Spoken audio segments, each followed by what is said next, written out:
All right, guys, this is just going to be kind of a quick follow-up on the XTD Stage 4 clutch. If you watch any of the other videos, as you know, I installed this a couple of months ago, probably almost a year ago, whenever I rebuilt the engine in my Escort. So yeah, I went ahead and decided to give this a try because when I went with the lightweight flywheel, I figured it was worth that alone. I believe the entire clutch kit was like $200 with the flywheel. So I figured if it doesn't work out, at least I get a flywheel out of it. Okay, well that really didn't work out in the end, but anyways, so yeah, this is the, so like I said, XTD Stage 4. Had this on a 93 Ford Escort that makes about 350-ish wheel horsepower.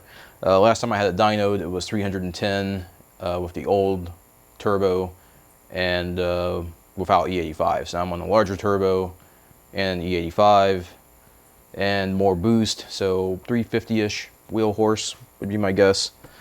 Probably like 300 foot-pounds of torque, probably not over 300 foot-pounds of torque. So anyways, last trip to the track, first time on drag slicks, clutch just failed on me. It didn't explode or anything, it just stopped holding. I got 2 runs in that were clean. On the third run, well, yeah, 2 runs in that were clean. On the third run, the clutch just wasn't holding at all.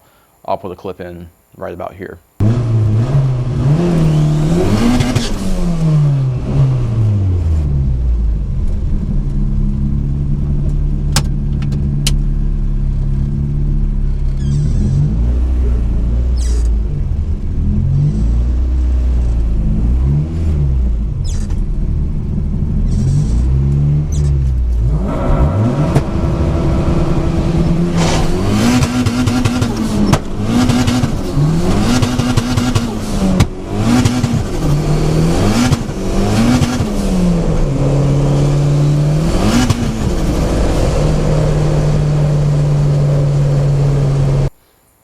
So as you can see, clutch was not holding, car was just going straight to red line. At first I thought I was spinning and the track prep had just gone to crap.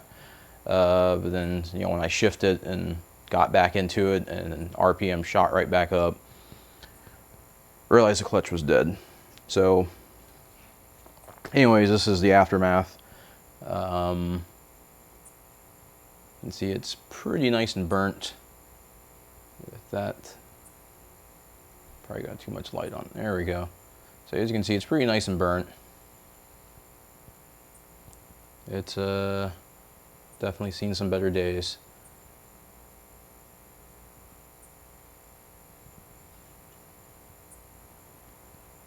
And not only is it burnt, but you can actually see where the copper material from the disc actually transferred to the pressure plate. Here's the disc. Obviously those pucks are supposed to be a nice copper color. They are completely melted and glazed over. So no wonder why that wasn't holding any power.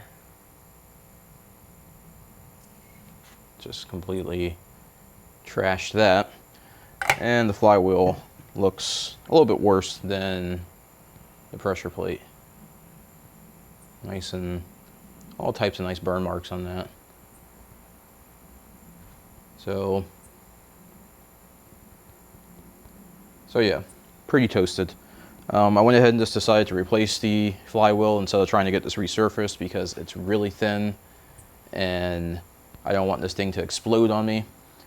Plus, with it being heated the way that it was heated, you know, you can machine the surface, but you know, the what's that fancy term, metallurgy of it all, I believe that's it. Yeah, the metallurgy. The science, the molecular structure of the metal has been forever changed and compromised, especially since it was obviously not heated very evenly. So I just didn't want a questionable part to go back into the car. I went ahead and went with a Clutchmasters FX400. If you're curious, by the way, went with a nice real clutch to replace this one. So yeah, as far as what caused it to fail, I would say the disc is probably fine. I think the disc was a pretty good quality piece. I think all fault in this clutch's failure lies in the pressure plate. I think it's just a weak pressure plate. I believe it's actually just a factory OEM rebuilt pressure plate. When you look on their website, it's kind of strange. They don't say it's a high clamping pressure plate. They say it's actually a thicker pressure plate. When you look at it, it actually is a thicker plate, which is strange. I didn't think that was the way you increase clamping torque, by making it thicker. It's just a little weird. So yeah, I think it's just a factory clamping torque or factory pressure plate, and it just really wasn't enough to deal with the abuse of leaving the line at 5,500 on slicks on a well-prepped track. Oddly enough, on the run that the clutch gave out on, the car launched fine. I had a 1.860 foot on that launch.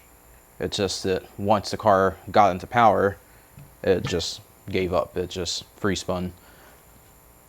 So yeah, if you're putting down any real power and you plan on actually abusing your car at the track, I mean, it probably goes without saying, but yeah, don't buy an eBay clutch.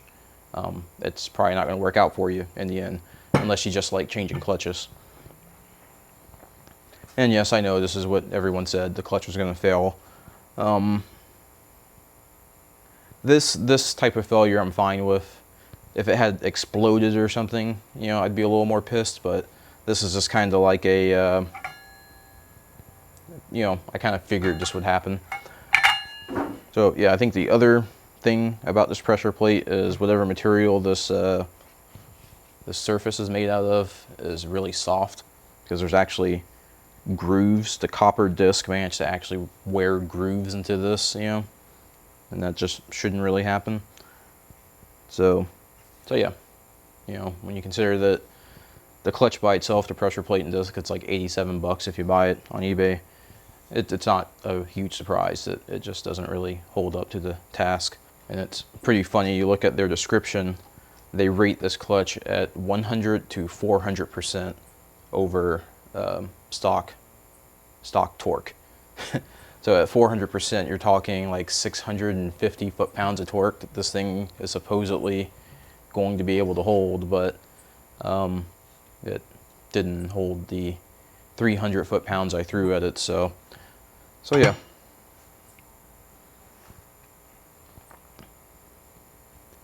So yeah, if you got a mildly modified car, you know, in a Miata bolt-ons, you're just looking for something that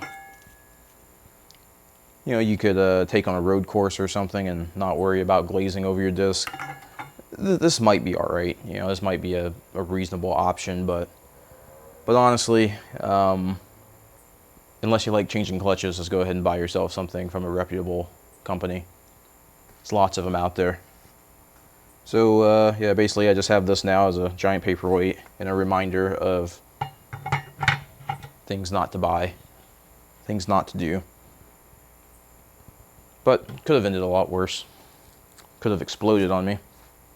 So yeah, you know, if you're looking for a cheap, inexpensive clutch, I'd probably look elsewhere. You know, there's plenty of bad reviews. There's plenty of good reviews of these things still. There's still plenty of people that swear by these things and don't have any problems. You know, like I said, I'm still not knocking them. I'm just letting you know my experience with them. So take it as it is, I guess. Till next time.